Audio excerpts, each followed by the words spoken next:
system, right?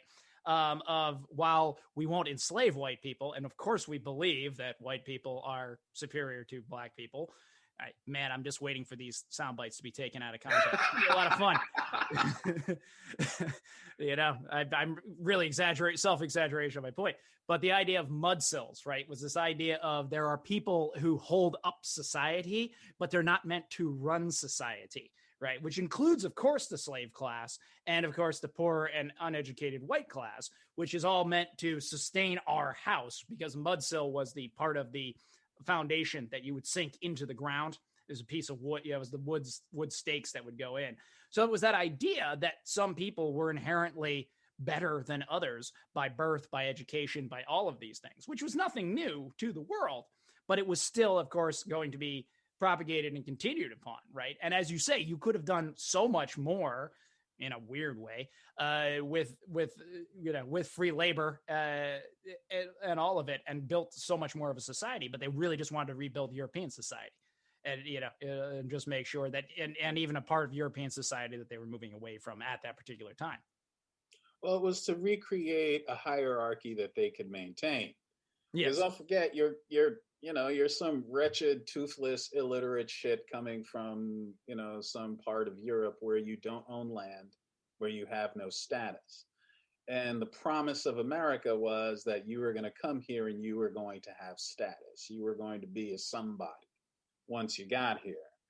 And I understand what you mean by they didn't build anything, but it's to say, which one are you going to put first? Was it more important that we feel superior in this society, or was it more important that we do as much as we can with our slave labor force? And if you're putting the identity issue first, then I don't care what you build as long as I have my boot on your neck. Right. As long as I can look out on my plantation and see all of you motherfuckers just working because you are subhuman and I literally own you, I don't need you to do much, because I've already got the dick thing. I already have the part of this equation that I really want, the superiority that I'm supposed to have. I can't, because back home I can't inherit it. So here I can have it. And if that is the most important thing, then yeah, that's a great success. And I don't need you to do much more than to give me what I'm owed, which is my status. Yeah, see, I disagree, because the European migration was basically almost halfway through the slave labor of the United States. So really, they didn't have much to talk about or even add. And the beginning of it, I get why historians say that they were trying to recreate the caste system. That's pretty obvious in the way our government was even set up before we even had an actual government, and the way we were going at the 13 colonies. That makes sense. But it also breaks down when you remember that one group gets to not get killed for trying to leave their caste system, the other one does. Yes. All I'm pointing out is, one way or the other, regardless of how they felt about it in the moment, you still had nothing but free labor and serf labor just above serf labor. Because most white men, as I pointed out in multiple conversations, most white men could not even vote during at least the first 100 years of this country.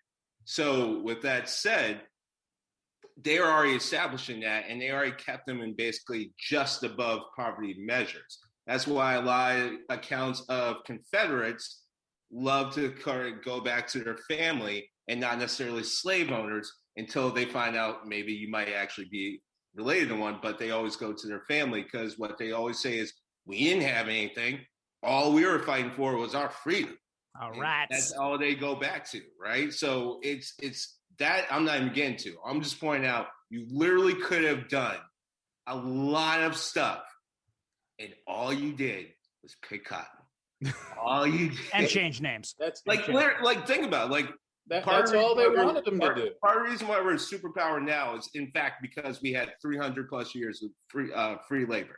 So a lot of profit was profit. You didn't have to necessarily worry about any sort of or cost, right? Like other countries did.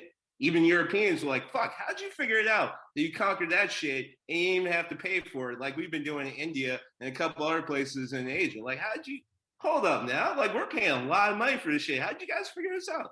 And the United States like, slavery, fuck it, get on board. So like, well, they were getting off board though at the time. Yeah, they were way on board, but yeah. As we point out with, the Virgin Islands and other areas, the United States didn't stop at this continent. We kept going because we're like, yeah, we're going to show you fuckers how to do it for free. But the problem is they were so, and maybe it's a lot of, and I think actually, funny enough, I may be arguing Greg's central point in the sense of like, they were so entrenched on something so small while losing the fact that they had sold to the devil for free labor, that all they probably were caring about, to Greg's point, was like, yeah, well, you might have a bigger dick, but guess who's working right now? Well, I mean, it really doesn't it always boil down to it? But I love the outside the box thinking. Guys out there. I'm just saying. We're all clothed here, I promise you. That stereotype, hey, real fast, that stereotype sucks, because if you don't actually live up to the stereotype of a black man, it is hurtful.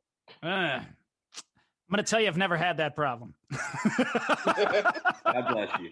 This is just not the worry that kept me up at night. But I hear you. I'm listening to you. I'm doing some using. Not being able to dance, can't play basketball, and small dick. Your black card is really in trouble. That's. I mean, at that point, you might as well just hang back and play some Dungeons and Dragons, because your ass, you ain't getting invited to any parties. Oof, that's hard. Done. I'm going to quote a friend of mine. She was speaking about me, actually, on our first meeting, and she was talking about playing Dungeons and Dragons, and she said, you just held on to that virginity real tight with both those arms, didn't you? And I was like, yeah, actually, you're really right. Oh, no. With that, I'm going to move to adjourn this meeting. Come back next week as we finish off our list of America's Least Wanted. If you're enjoying the show, do us a favor and head on over to Apple Podcast, rate and review. These ratings help the show so much. They help us get on lists and help us get noticed. So thank you so much in advance for helping to spread the word and to grow the show. This is Josh, the Birdman, saying keep your head up and keep your head of steam on until next week.